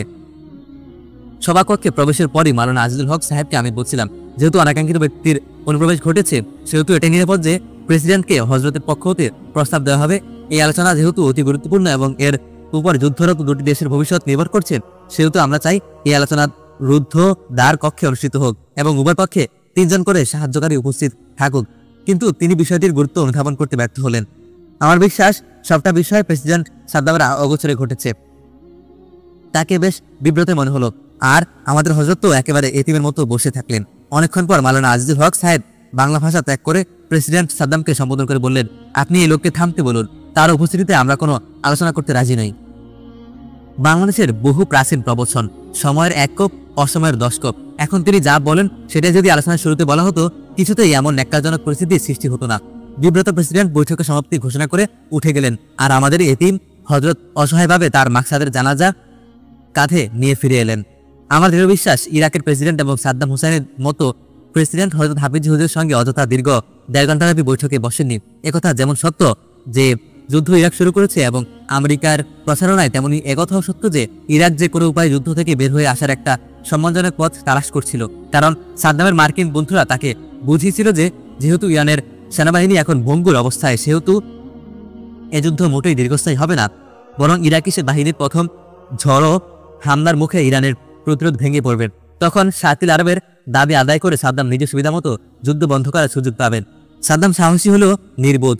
তিনি মার্কিন বন্ধুদের টোপ গিলেছিলেন এবং নিজের শ্রেষ্ঠ অজুহাতের ভিত্তিতে যুদ্ধ শুরু করেছিলেন, আর শুরু করে যা বোঝার বুঝে গিয়েছিলেন। আসলে তিনি ধারণা করতে পারেননি যে শাহের ইরানকে খোমেনি কোথায় নিয়ে গেছেন। গোটা জাতির অন্তরে মৃত্যুর এমন এক উন্মাদনা তিনি সৃষ্টি করলেন যে যারা নজির পৃথিবীর ইতিহাস খুব বেশি নেই। ইরানের সেনাবাহিনীর পাশাপাশি পাশ দাঁড়ানে ইনকিলাবও লড়াই করছিল, আর প্রশিক্ষণে দুর্বল হলেও তারা ছিল মৃত্যু ভয়হীন, কারণ তাদের বিশ্বাসে মৃত্যু মানেই ছিল জান্নাতের টিকিট। তাই ইরানের লক্ষ্য ক্ষয় এবং সম্পদ ক্ষয় অনেক বেশি হলেও যুদ্ধের পাল্লা শেষ পর্যন্ত ইরানের দিকেই ঝুঁকে পড়ছিল। সুতরাং পরিস্থিতির বিচারে সাদ্দাম যুদ্ধবন্ধের বিষয়ে অবশ্যই আন্তরিক ছিলেন। পক্ষান্তরে ইরানের শিয়া নেতাদের বিশ্বাস ছিল সাদ্দামের শুরু করা যুদ্ধ তারা নিজের ইচ্ছার মতো শেষ করতে পারবেন। তারাও ভুলে গিয়েছিলেন যে এই যুদ্ধ ইরাকের নয়, বরং সাম্রাজ্যবাদী আমেরিকা এবং ইহুদিবাদী ইসরায়েলের। প্রয়োজনে আমেরিকা ইরাককে মরণাস্ত্র সরবরাহ করবে এবং ইরানকে হাঁটু করে আত্মসমর্পণ করতে বাধ্য করবে। পরবর্তীতে তাই ঘটেছিল। ইসরায়েল যখন বিমান হামলা চালিয়ে ইরাকের পারমাণবিক কেন্দ্র ধ্বংস করে দিল, তখন আমেরিকা টু শব্দটি না করলেও ইরাককে রাসায়নিক অস্ত্র সরবরাহ করেছিল, যার মোকাবেলায় ইরানের কিছুই করার ছিল না, নিঃশর্ত যুদ্ধবিরতি মেনে নেওয়া ছাড়া। তারপরেও কি মুসলিম বিশ্বের নেতৃবৃন্দের বোধোদয় ঘটছে না? ঘটেনি। সাদ্দামের সঙ্গে হযরতের বৈঠক যদি স্বাভাবিক গতিতে এগিয়ে যেত তাহলে ফলাফল কি দাঁড়াতো তা আমি জানি না। এই বৈঠকে ভণ্ডুল করার পেছনে পর্দার আড়ালে কারো কাজ করছে তা জানার উপায় নেই। আব্দুল মান্নান তো ক্রীড়নক মাত্র, তিনি সম্ভবত বহুদূর থেকে নিয়ন্ত্রিত ছিলেন। এমনকি হতে পারে যে তিনি তাদেরও চীন চেতনও। সাদ্দাম হোসেন কোরআন সুন্নাহর ভিত্তিতে যুদ্ধ বন্ধের ফায়সালা যে প্রস্তাব দিয়েছিলেন তা অবশ্যই যুক্তিযুক্ত ও গ্রহণযোগ্য ছিল। এর ভিত্তিতে অনেক কিছুই হতে পারত। হয়তো হাফেজি হুজুর উভয় পক্ষের পক্ষে গ্রহণযোগ্য মুসলিম বিশ্বের নির্বাচিত আলিমদের নিয়ে সালিস মজলিস গঠন করতেন। উভয় পক্ষ যদি মজলিসের সিদ্ধান্ত নেওয়া আর পূর্বশ্রুতিতে প্রদান করত, আর সালিস মসজিদ যদি মক্কায় আল্লাহর ঘরের ছায়ায় বসে ইনসাফপূর্ণ কোনো সিদ্ধান্তে উপনীত হতে পারত এবং এভাবে দুটি মুসলিম দেশের মাঝে যুদ্ধ বন্ধ হতে পারত, তাহলে মুসলিম জাহান এমনকি সমগ্র বিশ্বের ইতিহাসে তা হতো নজিরবিহীন এক ঘটনা। এতে ইরান ইরাক উভয়ের মর্যাদা যেমন উঁচা হতো, তেমনি বাংলাদেশ সহ অন্যান্য মুসলিম দেশে ইসলামী খেলাফতে কায়েমের কাজও অনেক দূর এগিয়ে যেত। কিন্তু আল্লাহ জানেন খোমেনির মাথায় কি ভূত স্বর হয়েছিল। যুদ্ধ বন্ধের জন্য ইসলামী হুকুমত কায়েমের শর্ত আরোপ করাকে তামাশা ছাড়া আর কি বলা যায়? এটা কি ইসলামী হুকুমত কায়েমের তরিকা? এটা কি যুদ্ধ করে চাপিয়ে দেওয়ার বিষয়? আজ খোমেনি পৃথিবীতে নেই হযরত হাফেজি হুজুরও, এমনকি সাদ্দাম হুসাইনও অনেক ঘটনার নায়ক এবং খলনায়ক হয়ে শেষ পর্যন্ত আল্লাহর ইচ্ছা শাহাদাতের মর্যাদা লাভ করেছেন। রুহের জগতে আজ যদি হযরত হাফেজি হুজুর জিজ্ঞাসা করেন খোমেনিকে, শেষ পর্যন্ত আপনি তো যুদ্ধবন্ধ মেনে নিয়েছিলেন আমেরিকার আদেশে, তাহলে আপনার এক দিনী ভাইয়ের কথা মেনে নিতে দোষ কি ছিল? আমি তো আপনাকে সতর্ক করেছিলাম। এ প্রশ্নের কি জবাব দেবেন খোমেনি? তদ্রুপ যদি তিনি সাদ্দামকে জিজ্ঞাসা করেন, আপনি তো ইরানের জাতীয় পতাকায় আল্লাহু আকবার যুক্ত করে মৃত্যুর আগে কোরআন হাতে নিয়েছিলেন, তাহলে ইরাকের শাসক অবস্থায় কোরআন হাতে নিতে বাধা ছিল কোথায়? আমি তো আপনাকে বলেছিলাম আল্লাহর গায়েবী মদদের কথা। কি জবাব দিবেন সাদ্দাম হোসেন? ফিরে আসি আগের জায়গায়। হযরত ক্লান্ত শ্রান্ত ও বিধ্বস্ত অবস্থায় হোটেলে ফিরে এলেন। কেউ তাকে সামান্য একটু সান্ত্বনার কথা বললেন না। যে যার কামরায় চলে গেল, যেন কিছুই ঘটেনি। কারো মাঝে কোনো প্রতিক্রিয়াই দেখা দিল না, আব্দুল মান্নান সম্পর্কে দু একটা কটূক্তি ছাড়া। তাদের ওঠা বসা কথাবার্তা সবই ছিল স্বাভাবিক।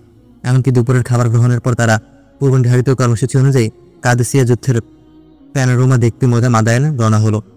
হযরতের কাছে এসব বিষয় তখন ছিল অর্থহীন, তাই তিনি গেলেন না। আমাকে একে তো ইচ্ছা ছিল না। তদুপরি হযরত বললেন, তুমি আমার কাছে থাকো। সবাই বের হয়ে যাওয়ার পর হযরত বললেন, আমি সাদ্দাম হোসেনের কাছে একটা চিঠি লিখতে চাই। সঙ্গে সঙ্গে কাগজ কলম হাজির করলাম। তিনি বিষয়বস্তু বলে গেলেন, আমি আরবিতে লিখে নিলাম। চিঠিটা মোটামুটি এরকম ছিল: আমার দিনী ভাই সাদ্দাম হুসাইন, আসসালামু আলাইকুম ওয়া রাহমাতুল্লাহি ওয়া বারাকাতুহু। নবী সাল্লাল্লাহু আলাইহি ওয়াসাল্লাম বলেছেন, আদ-দীনু আন-নাসিহা, দিন হচ্ছে হিতাকাঙ্ক্ষা। সুতরাং মুসলমানদের শাসকের প্রতি হিতাকাঙ্ক্ষা হলো দিনের গুরুত্বপূর্ণ হুকুম। সেই হুকুম পালন করার নিয়তে আপনাকে আমি পত্র লিখছি। আল্লাহ আমাদের সবাইকে দিনের উপর চলার এবং দিন কায়েম করার তৌফিক দান করুন, আমিন। কারণ এটাই হলো দুনিয়াতে কামিয়াবি ও আখিরাতে নাজাতের একমাত্র পথ। আপনার সঙ্গে আমার একটা একান্ত বৈঠক হলে খুব ভালো হতো, কিন্তু সে সুযোগ পাবো কিনা জানি না। আমি আপনাকে ইহুদি নাসারাদের ষড়যন্ত্র সম্পর্কে সতর্ক করতে চাই। আপনি আমার চেয়ে ভালো জানেন, কোরআন শরীফে আল্লাহ বলেছেন, হে ইমানদারগণ, ইহুদি ও নাসারাকে বন্ধুরূপে গ্রহণ করো না। আসলে তারা পরস্পর বন্ধু। সুতরাং ইহুদি নাসারাকে পরস্পর পরামর্শে কখনো কোনো পদক্ষেপ গ্রহণ করবেন না। আপনি মুসলমান, সুতরাং তারা আপনার হিতাকাঙ্ক্ষী হতে পারে না। তদ্রুপ তাদেরকে আপনি ভয় করবেন না, একমাত্র আল্লাহকে ভয় করুন। কারণ সারা দুনিয়ায় যদি একত্র হয়ে আপনার কোনো উপকার করতে চায়, আল্লাহর হুকুম ছাড়া আপনার কোনো উপকার করতে পারবে না। তদ্রুপ সারা দুনিয়া যদি একত্র হয়ে আপনার কোনো ক্ষতি করতে চায়, আল্লাহর হুকুম ছাড়া আপনার কোনো ক্ষতি করতে পারবে না। সুতরাং আপনি সর্বশক্তিমান আল্লাহর উপর ভরসা করে ইসলামী হুকুমত কায়েম করার ঘোষণা দিয়ে দিন। এবং পর্যায়ক্রমে আগে বাড়তে থাকুন। আর প্রশাসনের বুনিয়াদী স্থানগুলো থেকে ইহুদি নাসারাদের অবশ্যই দূরে রাখুন। আল্লাহ তাআলা আপনার সহায় হবেন ইনশাআল্লাহ। যুদ্ধ বন্ধের আলোচনায় আপনার কথাবার্তা আমার কাছে আন্তরিক মনে হয়েছে, এজন্য আমি আপনার শুকরগুজার। আমি আবার প্রচেষ্টা অব্যাহত রাখবো ইনশাআল্লাহ। আশা করি আপনার সহযোগিতা অব্যাহত থাকবে। আল্লাহ আপনার মঙ্গল করুন। ইরাক, ইরান ও পুরা মুসলিম বিশ্ব আল্লাহ তাআলা হেফাজত করুন, আমিন। আপনার দিনী ভাই মুহাম্মদুল্লাহ। আরবি তরজমা শুনে হয়তো হযরত খুশি হলেন, অনেক দোয়া দিলেন এবং চিঠিতে দস্তখত করে বললেন, এই চিঠি সরাসরি সাদ্দাম হোসেনের হাতে পৌঁছানোর ব্যবস্থা করো, অন্য কারো হাতে নয়। আমি বললাম ইনশাআল্লাহ। আমার চিন্তা দুটি মাধ্যম ছিল, মুহসিন ও মুহাম্মদ। মুহাম্মদ পররাষ্ট্র মন্ত্রণালয়ের ঊর্ধ্বতন কর্মকর্তা, কিন্তু অনেক চিন্তা ভাবনার পর মুহসিনের সহযোগিতা গ্রহণ করাই আমার ভালো মনে হলো। মুহসিনের গ্রামের বাড়িতে যাওয়ার ওয়াদা ছিল। হযরতের অনুমতি নিয়ে তার সঙ্গে রওনা হলাম। বাগদাদ থেকে 50-60 কিলোমিটার দূরে তার গ্রাম। অল্পক্ষণের মধ্যে আমরা পৌঁছে গেলাম সুন্দর গ্রাম। বাগদাদের সঙ্গে ঢাকার যেমন পার্থক্য, দু দেশের গ্রামের মধ্যেও তেমন পার্থক্য। নাগরিক সুযোগ সুবিধা প্রায় সবই বিদ্যমান। তবে মুহসিন জানালো সব গ্রামের অবস্থা এমন নয়। প্রত্যন্ত অঞ্চলগুলো এখনো অনেক অনুন্নত। অবশ্য সরকার গ্রাম উন্নয়নে খুবই আন্তরিক, যদিও যুদ্ধের কারণে উন্নয়ন প্রচেষ্টা এখন অনেকটাই থেমে গেছে। আমরা প্রথমেই গেলাম গ্রামের শেষ প্রান্তে কবরস্থানে। পাশাপাশি দুটি নতুন কবর। একটি কবরের সামনে কালো চাদর আবৃত একজন বয়স্ক মহিলা এবং তার 12-13 বছরের বালক পুত্র দাঁড়িয়ে ছিল। আমরা কবর জিয়ারত করলাম। আমার অন্তর তখন ছিল অন্তহীন বেদনার ঢেউ। এরা দুজন মৃত্যুবরণ করেছে কোনো কাফিরের গুলিতে নয়, তাদেরই মতো কোনো মুসলমান ভাইয়ের গুলিতে। একইভাবে তাদের হাতে সীমান্তের উপর যারা নিহত হয়েছে তারাও মুসলমান। কে জানে পৃথিবীতে এ পর্যন্ত যত মুসলমান নিহত হয়েছে তাদের কত ভাগ্য কাফির মুশরিকের হাতে আর কত ভাগ মুসলিমদের হাতে। সঠিক একটা পরিসংখ্যান পাওয়া গেলে ভালো হতো। এই ভাতৃঘাতী যুদ্ধের বলি কিন্তু সাদ্দাম বা খোমেনি নন যুদ্ধের জেনারেলরাও। তারা তো নিরাপদ দূরত্বে বাগদাদের প্রাসাদে এবং কুমের আস্তানায় বসে যুদ্ধের নকশা তৈরি করেন। রক্ত ঝরে সাধারণ সৈনিকদের, বিধবা হয় ইরাকি মা, এতিম হয় ইরাকি বালক। এই যুদ্ধ বন্ধের জন্য আমাদের হযরতের মতো অস্থির হয়েছেন মুসলিম বিশ্বের আর কজন? এই দুটি কবর জিয়ারতের মাধ্যমে আমি যেন জিয়ারত করলাম এই যুদ্ধে নিহত সকল মুসলমানদের কবর, হোক সে ইরাকি বা ইরানি, শিয়া বা সুন্নি। আমি কল্যাণ ও নিরাপত্তা কামনা করলাম সকল এতিম ও বিধবার, হোক তারা এই ইরাকের বা ইরানের। কারণ সবার রক্ত অভিন্ন, সবার অস্ত্র অভিন্ন। ইসলামের সূত্রে যেমন তেমনি মানবতার সূত্রে। নিহত সৈনিকের সেই এতিম পুত্রটির কথা আজ এত বছর পরও আমার মনে পড়ে। সে মুষ্টিবদ্ধ হাত তুলে বলছিল, কাফের খোমেনি আমার বাবাকে খুন করেছে, আমি এর বদলা নেব। তার কথা শুনে আমি হেসেছিলাম বড় বেদনার হাসি। কাফের খোমেনির হাতে খুন হচ্ছে ইরাকের নিরীহ মুসলমান, আবার কাফের সাদ্দামের হাতে খুন হচ্ছে ইরানের নিরীহ মুসলমান। মাঝখানে কাফের আমেরিকা হাসছে হায়রান হাসি। মুসলিম জাহানের এই বড় করুণ ট্র্যাজেডি। মুসলমান কাফেরদের পরিবর্তে আমাদের বন্দুকের নল কবে ঘুরবে আসল কাফেরদের দিকে? সবসময় আমাদের তলোয়ারের পিয়াস কি মিটবে শুধু নিজেদেরই খুনে? কবে বন্ধ হবে এই ভাতৃঘাতী যুদ্ধ? কিন্তু তখন যদি জানতাম আগামী দিনের গর্ভে কি ভয়াবহ ঘটনা লুকিয়ে আছে আমাদের জন্য, তাহলে হয়তো কামনা করতাম শুধু ইরাক ইরান যুদ্ধ চলতে থাকুক, এর বেশি আর কিছু না হোক। মুহসিনের আব্বার সাথে দেখা হলো গ্রামের মসজিদে নামাজের সময়। তিনি মসজিদের ইমাম ও মুয়াজ্জিন, নুরানি চেহারার বড় নেকসুরত ইনসান। ছেলেকে নামাজ পড়তে দেখে খুব খুশি হলেন, যাকে বলে একেবারে আবেগ আপ্লুত হলেন। তার চোখে তখন আনন্দশ্রু চিকচিক করছে। তিনি ভেবে পেলেন না কিভাবে তার পুত্রের এই অভাবনীয় পরিবর্তন। হযরতের কথা তিনি আগেই শুনেছেন, এখন আরো বিশদ শুনে বললেন, যার সামান্য সংস্পর্শে আমার ছেলের এমন পরিবর্তন, তিনি নিশ্চয়ই অনেক উঁচু দরজার ওলি বুজুর্গ। তিনি অনুগ্রহ করে আমাদের দেশে এসেছেন, নিশ্চয়ই আল্লাহ এবার আমাদের উপর অনুগ্রহ করবেন। এই ভাতৃঘাতী যুদ্ধ এবার অবশ্যই বন্ধ হবে। হায়, বৃদ্ধ যদি জানতেন তার এবং তার মতো বহু ন্যাক মানুষের ন্যাক তামান্না একটু আগে কিভাবে খুন হয়ে গেছে।